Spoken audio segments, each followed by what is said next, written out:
नमस्कार। मैं help you trust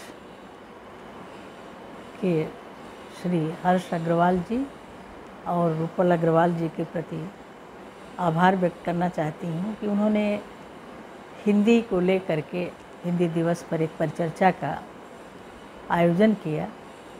Hindi हम सब की माँ है और हम सभी का कर्तव्य है कि उसके हित चिंतन में, उसकी समृद्धि में अपना सहयोग करें। आज़ादी का अमृत महोत्सव वर्ष चल रहा है और इस महोत्सव के अवसर पर ये ज़रूरी है कि हम अपनी राष्ट्रभाषा के संघर्ष को और उसके उपकार को याद करें, क्योंकि इस आज़ादी के लड़ाई में जो महती योगदान राष्ट्रभाषा हिंदी ने दिया है उसे भुलाया नहीं जा सकता। हमारे साहित्यकारों ने एक जो जन जागृति जगाई, लोगों के मन में स्वराज्य की कल्पना का बोध हुआ, संघर्ष की आग जली, उसमें हमारी राष्ट्रभाषा हिंदी का बहुत योगदान है। हिंदी हमारी अस्मिता का प्रश्न है।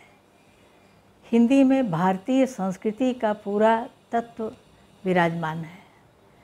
अगर किसी को भारत को समझना है तो भारत की भाषाओं के माध्यम से समझ सकता है, और संस्कृत से ले करके आज तक सभी लोक भाषाओं के माध्यम से, लिखित साहित्य में, वाचिक परंपरा के साहित्य में सभी भारतीय भाषाओं ने योगदान किया है और हिंदी सबके साथ हाथ मिलाती हुई आगे बढ़ती रही है।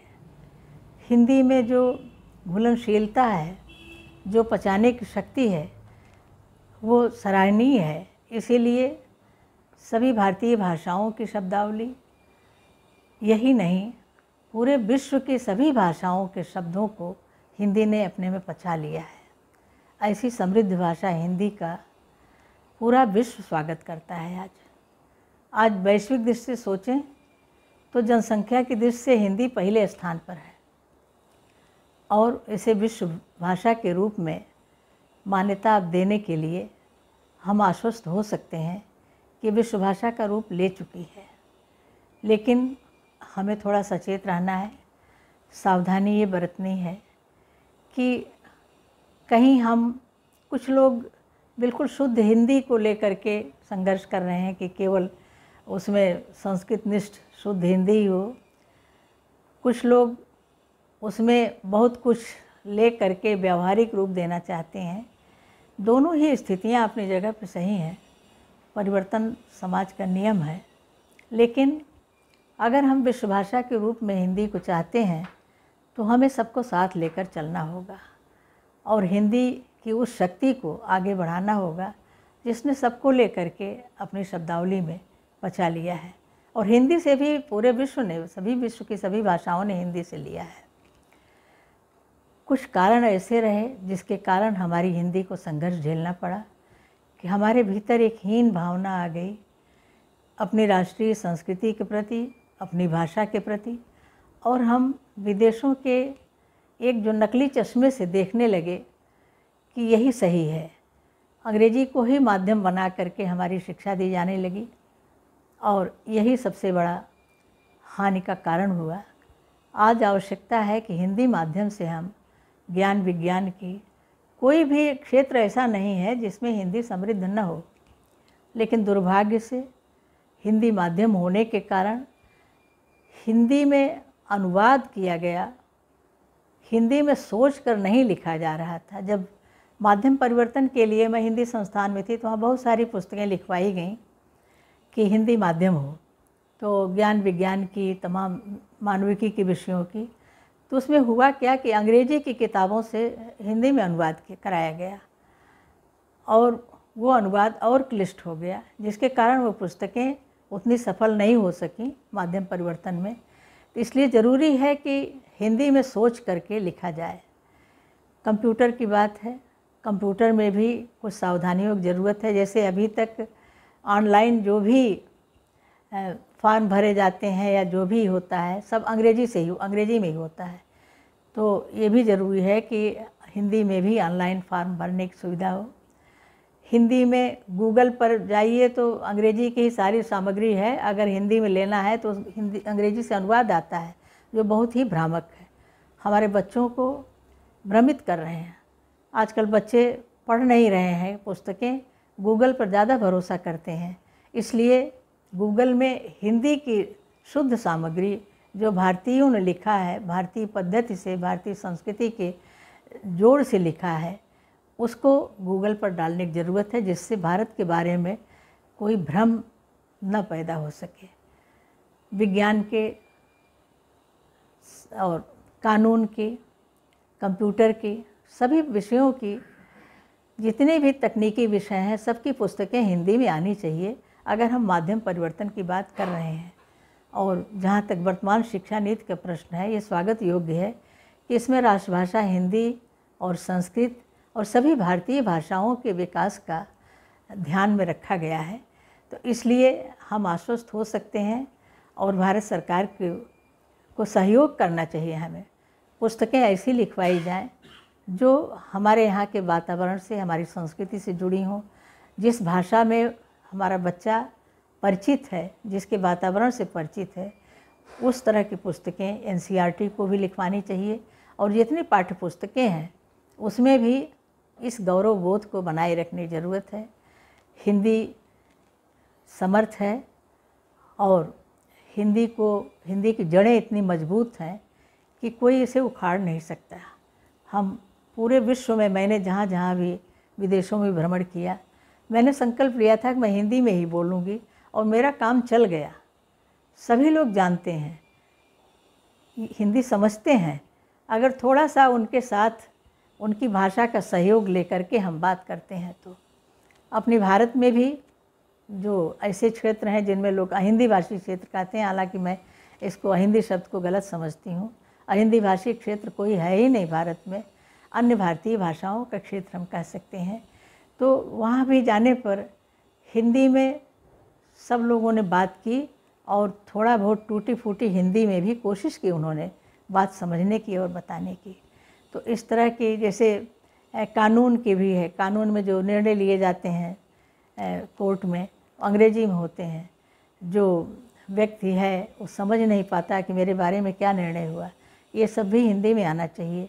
बैंकों की भाषा में भी हिंदी का पूरी तरह से प्रयोग होना चाहिए, क्योंकि आम जनता उससे जुड़ती है, पारदर्शिता हो। वो अंग्रेजी में जो भी लिखा होता है वो समझ नहीं पाती जनता और दूसरे का सहारा लेना पड़ता है। इसमें बहुत सारी गलतियां भी होती हैं। इसलिए ये सारे प्रयास आज बहुत ज़रूरी हैं कि हम हिंदी में सोचें, हिंदी में लिखें और हिंदी के प्रति हमारा गौरव बोध बना रहे। जिन राष्ट्र निर्माताओं ने हिंदी को राष्ट्रभाषा के रूप में मान्यता दी, राजभाषा के रूप में मान्यता देने का प्रयास हुआ, उन सब के प्रति भी हम कृतज्ञता अर्पित करना चाहते हैं कि हिंदी के प्रति ये जो हमारा अनुराग है, हमारी अगली पीढ़ी में वो अनुराग बना रहे और बढ़ता रहे। हमारे लेखकों को, साहित्यकारों को भी हिंदी के प्रति अपनी उस निष्ठा को बनाए रखना है। हिंदी ने जो राष्ट्रीय गौरव बोध का संदेश अपनी रचनाओं के माध्यम से, अपने भाषणों के माध्यम से हमारे विद्वानों ने, हमारे राजनेताओं ने जो कुछ कहा और पूरे विश्व ने सुना, सबके मन में हिंदी के प्रति गौरव बोध जगा है और ये गौरव बोध जगा रहे, ये कोशिश हमें बराबर करती रहनी चाहिए। इसी तरह देवनागरी अंकों के प्रयोग की बात हुई। देवनागरी लिपि का प्रयोग तो हो ही रहा है, लेकिन देवनागरी अंक अब नहीं प्रयुक्त हो रहे हैं। नागरी अंकों को लोगों ने प्रयोग करना छोड़ दिया और रोमन को अपना लिया गया है।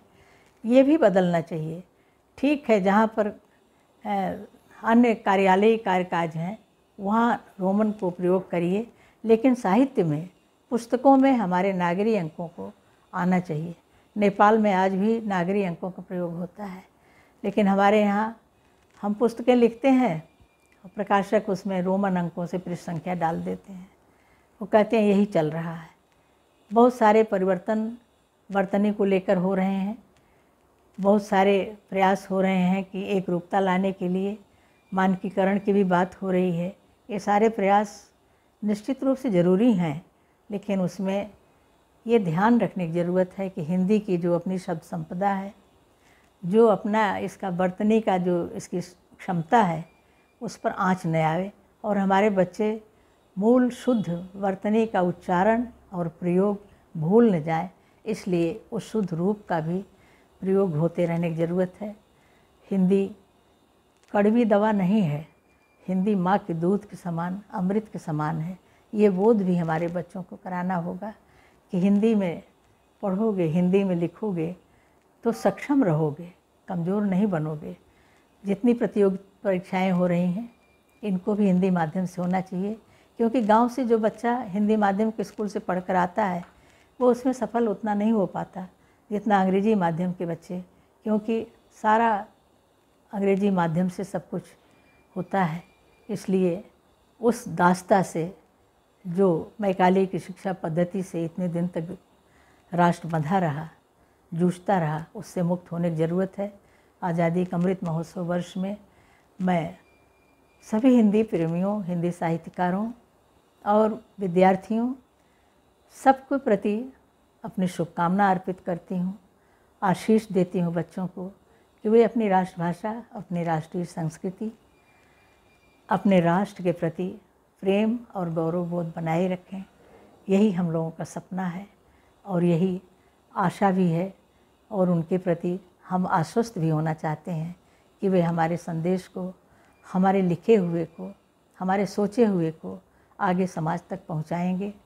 मैं हर्ष अग्रवाल जी को और रूपल अग्रवाल जी को और उनकी पूरी टीम को, जो हेल्प यू ट्रस्ट के माध्यम से कार्य हो रहा है समाज में, संस्कृति, साहित्य और समाज के क्षेत्र में, वो इसी तरह उनका आगे बढ़ता रहे और उनको यश मिलता रहे। बहुत बहुत धन्यवाद। साधुवाद।